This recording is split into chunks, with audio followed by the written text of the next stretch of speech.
Welcome to the Madison Miller Podcast. This is part 2 of the 2022-23 college basketball season preview and prediction show. The first of the 4 shows, we did the Power 6, which includes the ACC, the Big East, the Big 10, Big 12, Pac-12, and the SEC. Now we're going to do the high majors, which I consider the American, the Mountain West, the Atlantic 10, and the WCC. So we're going to do the same strategy as I did with the first one and pick the big awards as well for each conference. We're going to start with the American. And in first place in this conference, I have the Houston Cougars. To me, there's no doubt about it. Marcus Sessler and Tremont Mark are back, as well as Reggie Chaney. I think that their head coach has done a remarkable job with this team, Kelvin Sampson. I think he is one of the better coaches in the country, and I don't think he'll leave Houston for a long, long time. Coming in second in this conference, I have the Memphis Tigers. There's some change with this team. Some of their key guys are gone, such as Jalen Duren and Lester Quinones. Amani Bates never played for them. So they have a couple guys coming back: Alex Lomax, Malcolm Dandridge, and DeAndre Williams. Kendrick Davis is a big transfer that comes in for them. I think is going to have a big impact on this Tigers team, and I think Petty Hardaway is going to have another good season. In third place, I have the Cincinnati Bearcats. I think this could be a surprise team in the American this season. I think Wes Miller is a fabulous coach. He has some veteran-laden players in his starting lineup. Jeremiah Davenport, John Newman III, Mika Adams-Wood, and then Kello Zekbe comes in as a transfer. Coming in fourth in this conference, the Tulane Green Wave. Yes, I have Tulane coming in fourth. I think that this team is poised to make a jump. Jalen Cook, RJ McGee, Zion James, Kevin Cross. They have a really good roster. Jalen Forbes. I think their coach has done an outstanding job. Ron Hunter, who obviously came over from Georgia State several years ago. Coming in fifth, I have the Temple Owls. I think they're going to have a little bit of a bounce back this year. Damian Dunn, Khalif Battle, and Nick Jordan all return for them. Coming in sixth, I have the UCF Knights. Some turnover with some transfers coming in. Ethel Horton and C.J. Kelly, Darius Johnson, C.J. Walker are back. Coming in seventh in this conference, I have the Wichita State Shockers. I think they'll have a bounce back. Sans a lot of turnover on their team. They're a team under pressure. I think Craig Porter Jr. and Kenny Poto are the big names that are coming back for this team. Although they do have a lot of key losses: Tyson Etienne, Dexter Dennis. Coming in eighth, I have Tulsa. Yes, I have Tulsa coming in eighth. I think they'll be a little better than expected. The Golden Hurricane. They have some key players coming back: Sam Griffin and Keyshawn Embry-Simpson, Tim Dagler. Coming in ninth, I have the SMU Mustangs. A lot of change. Obviously, Tim Jankovic retires.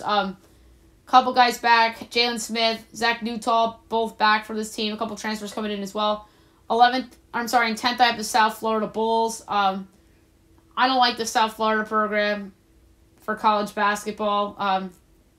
Although they have some guys coming back. Junior Chaplin, Russell Chiwa, which is good. They lose Javon Green. Coming in 11th, I have the East Carolina Pirates. East Carolina just is a lousy program in college basketball. R.J. Felton and Brandon Johnson are back for this team. All right, the player of the year, I'm going with Marcus Sasser of Houston. That's the obvious choice for me, no doubt about it. The freshman of the year, I'm going with Jarace Walker of Houston. And the coach of the year, I'm going to go with Cincinnati's Wes Miller, who I think could have his team in the NCAA tournament. And my bold prediction for the American Athletic Conference, I'm going to say that Tulane is among the first 4 out and is a 1 seed in the NIT. I think Ron Hunter is going to have it seem so close. I think people are going to have them in Dayton come March. That's how good I think they have a chance to be. But them, along with some other schools, will be among the first 4 out of the tournament. Okay, next up I have the Atlantic 10. I think this is going to be a solid conference this year. A very deep conference, I think. So let's get into it. In first place, I have the Dayton Flyers. Dayton's the team to beat, no doubt about it. Deron Holmes is back. Malachi Smith's back. Tamari Kamara's back. Kobe Elvis is back. RJ Blankley's back. That's a solid starting 5. And I think Anthony Grant has done a nice job reestablishing his reputation as a basketball coach there. Coming in second, I have St. Louis. I think the St. Louis team is the biggest challenger to Dayton in this conference. They have some key players coming back. Francis Okoro, Javante Perkins, Terry Grove Jr., Yuri Collins. And I think that they're a team that could be ranked a lot throughout the season. I think Travis Ford is a very solid basketball coach. Coming in third in this conference, I have the VCU Rams. This VCU team, I think is a little bit of a wild card. They're just a contender every year. Brandon Johns Jr. and David Shriver come in as transfers. Adrian Baldwin Jr. returns. And Mike Rhodes is one of the better coaches in the conference. Coming in fourth, George Mason. Yes, George Mason.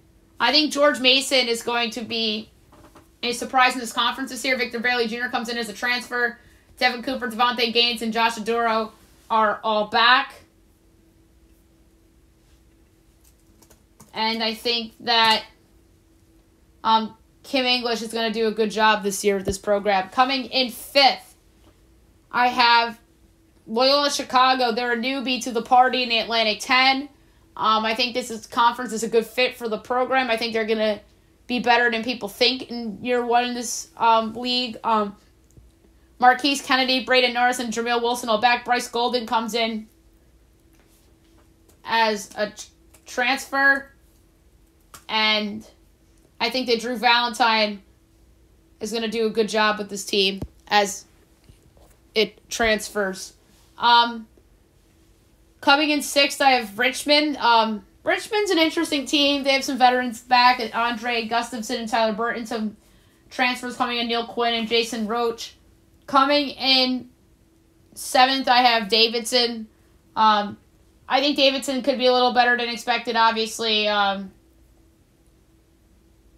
They have the coaching change with Bob McKillop retiring and Matt McKillop, his son, taking over. Foster Miller and Sam Maniga is still there, and then Connor Kuchera comes in as a transfer.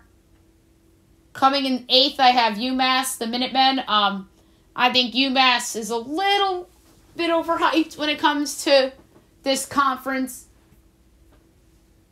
But they have some good transfers coming in. Matt Cross and Wildens LeQuinn. DeAndre Dominguez still there. TJ Weeks Jr. still there, as is Noah Fernandez. In ninth, I have the Rams of Rhode Island. I don't really like this Rhode Island team. I think that Archie Miller is going to take a while for them to get back to where this program wants to be. Malik Martin and Ishmael Leggett are back for them. 10th, I have St. Bonaventure. This is a big step back for this program. They lose a lot of key guys. They have some transfers coming in. Moses Flowers, Darrell Banks III, and Anquan Hill. And it's sad because this is always a perennial contender in this league. I think Mark Schmidt has a lot on his hands this year. 11th, I have George Washington. I think they're going to be better than expected. They have a veteran-laden lineup. Hunter Dean, Brendan Adams, James Bishop. Coming in 12th, I have Duquesne. I think Duquesne is an interesting team. They have Dede Grant and Tevin Brewer coming in as transfers, and Joe Reese. Coming in 13th, I have Fordham, the Rams of Fordham. Veteran-laden team, Darius Quisenberry, Kyle Rose, Antrell Charlton. Cleese Moore comes in as a transfer. Coming in 14th, I have St. Joe's. They're also veteran-laden Cameron Brown, Ejike Obina. And coming in 15th, I have LaSalle.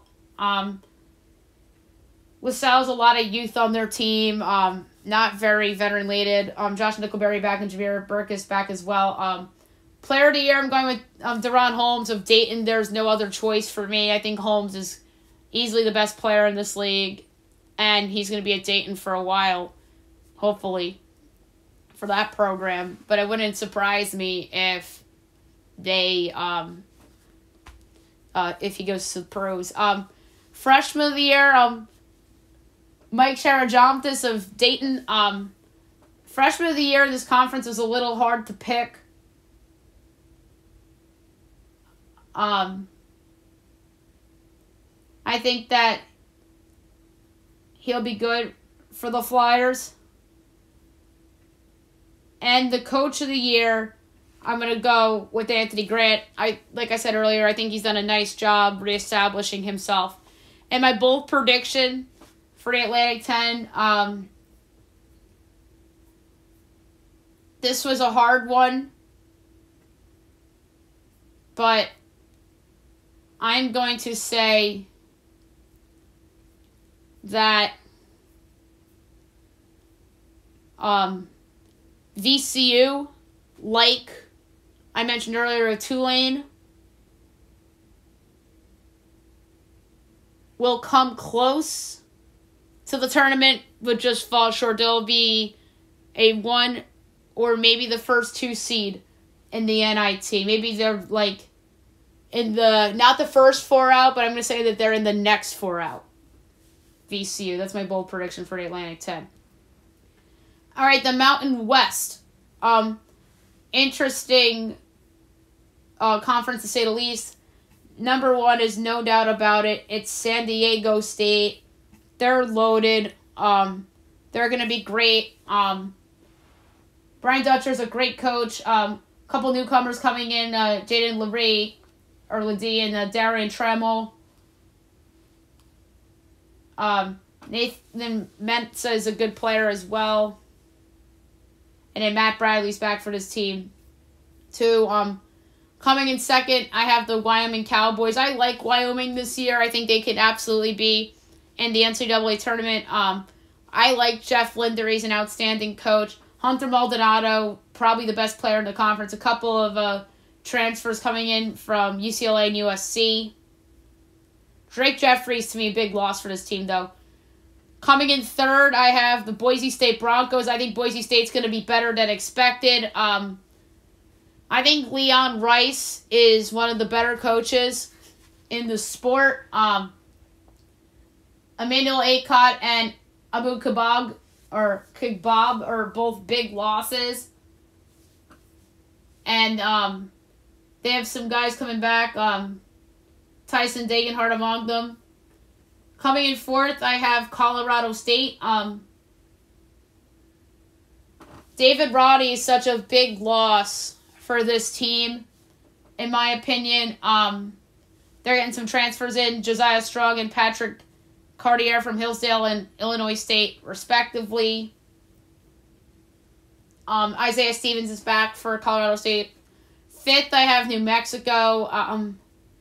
Richard Pitino, I think, is in a good spot for him, but I just don't think his team is one of the best four in his conference. I think this just says to how good I think this conference is. Jalen House and Jamal Mashburn are 2 good players for Pitino. Coming in sixth, I have UNLV. UNLV's under pressure to finally, put themselves in relevancy in their conference. Kevin Kruger's a good coach. Jordan McCabe's back at point guard, which is good. Seventh, I have Utah State. The Aggies, They were just had some bad luck last year. I think they'll be a little better. They get a St. Joe's transfer coming in, Taylor Funk. Coming in 8th, I have Nevada. The Wolf Pack, 2 words. They underachieved badly last year. They have a lot of guys leaving. Warren Washington, Grant Shefferfield. They have some good transfers coming in. Tyler Powell of Seton Hall. And former Alon point guard Hunter McIntosh. Coming in 9th, I have Fresno State. Fresno, up and down the last few years in the Mountain West. Usually on the upper echelon of the conference in the top 6, but I don't see that this year. Orlando Robinson does it all for this team. Coming in 10th, I have Air Force. Air Force is just not relevant in college basketball, really. Couple key losses, A.J. Walker and Joseph Octave. And in the cellar, San Jose State. They're the worst team in this conference literally every year. It's funny because they had 7 D1 wins, and that was their most since 2017, which is nice for that program, but it's still not good enough. And Tim Miles has done a nice job, even though this is a long-term rebuild. Player of the year, I'm going with Hunter Maldonado of Wyoming, no doubt about it. He's the best player in the conference. Freshman of the year, I'm going to go with Miles Byrd of San Diego State. I think he's going to get playing time on that team, and it's one of the best in the country. And the coach of the year, I'm going with Jeff Linder of Wyoming, who I think is outstanding. And my bold prediction for this conference is that Linder leaves Wyoming for a larger program. Would he leave there to go to Clemson? Would he leave there to go to Stanford? Maybe Washington? Trying to think of another job that could open up. Ole Miss. There's some other jobs I think could be open, but I'm going to say Jeff Linder leaves Wyoming for a larger brand program. And last but not least in this episode, the West Coast Conference. This is always an interesting conference because arguably the best program in the country from a regular season standpoint is there, and that is Gonzaga. I feel like you look up at the rankings and they're always number 1 time and time again, and they're locked to win this conference. Mark Few is a top 10 coach in America. Drew Timmy's one of the best players in the sport. And they have some veterans on their team, Rasir Bolton, Julian Slaughter, and transfer Malachi Smith, who comes over from Chattanooga. Nolan Hickman's a player under pressure on this team to make the leap. Second place, I have St. Mary's. St. Mary's has been a consistent program for a long time in this conference. Randy Bennett, I think, is an amazing coach. Some transition in the program from a personnel standpoint. Tommy Cuse is gone. They have some other guys still there. Logan Johnson. Aiden Mahaney. Coming in third, I have BYU. That team underachieved so bad at the end of the year. They finished the year 5-6 and don't make the tournament. I do like Mark Pope. I think he's an excellent coach. They get a good transfer in Rudy Williams from Coastal Carolina, and another one in Jackson Robinson of Arkansas. In fourth, I have San Francisco. They had a great year last year, making the tournament, but I don't think that they're likely to make it back. And Todd Golden left to go to Florida. Chris Gurlifson takes over. So they get Tyrell Roberts of Washington State and Marcus Williams of Texas A&M. In fifth, I have San Diego. San Diego, I think, is going to be better than some people expect. you can make a case that they have the most talent on this team outside of Gonzaga, but I just don't think they're as good as teams from a chemistry standpoint as the other teams I already mentioned. It's going to be interesting. And I like Steve Lavin. He had some good moments with St. John's. It didn't end well there. And he's back in college basketball. We'll see how he does here in San Diego. Eric Williams Jr. and Jaden Dallaire are going to be good players for them. Sixth, I have Portland. People think that this is a dark horse for the season. I'm not sure about that. Their program on the rise for sure. They have some good transfers coming in as well. Seventh, Santa Clara. They lose Jalen Williams, which is big. He obviously was a lottery pick for the Thunder this past year. Some good transfers coming in. In eighth, I have Pacific. I think Pacific's going to be a little bit better than expected. A very portal-heavy group for Leonard Perry. They get Tyler Beer from Georgetown, Donovan Williams from Oklahoma State, and Caitlin Boone of Oklahoma State. But I like Jordan Ivy Curry the most. That comes over from UTSA. Ninth, I have Pepperdine. Pepperdine had a brutal year last year. This used to be a contender in this conference, but they're kind of replaced by San Francisco in a way.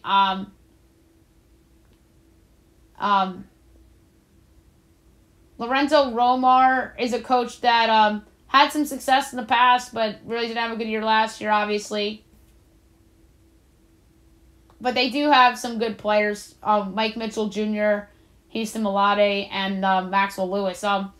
And in the cellar, I have Loyola Marymount. This is the worst team in the conference in my mind. So some good transfers coming in. But Stan Johnson isn't that bad of a coach, but I just think that he doesn't have the best roster. Player of the year, Drew Timme, no doubt about it. I mean, he's the best player in the conference by a mile.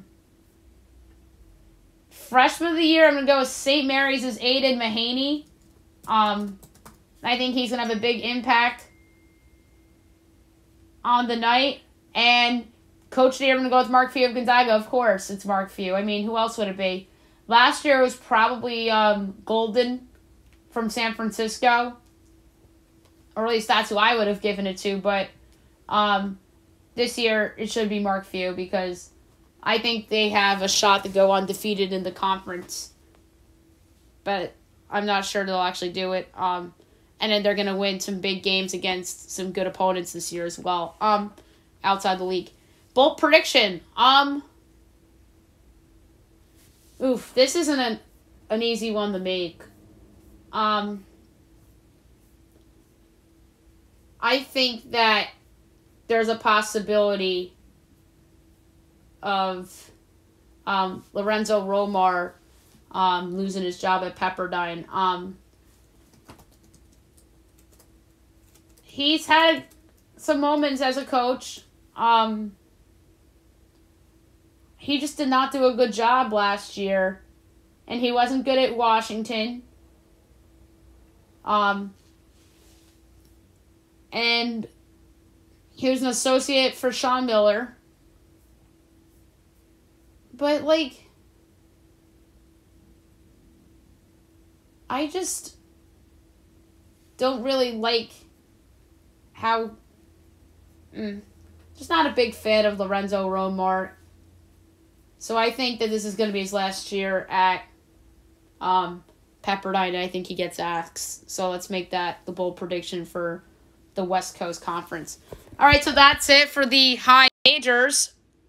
And next up, we're going to do the remainder 22 conferences, and we'll just go over standings. We're not going to do awards because that's a lot. We're just going to go through standings for everybody and then make a bold prediction at the end. And then we will unveil part 4 after that. Hope you guys enjoyed part 2, everyone.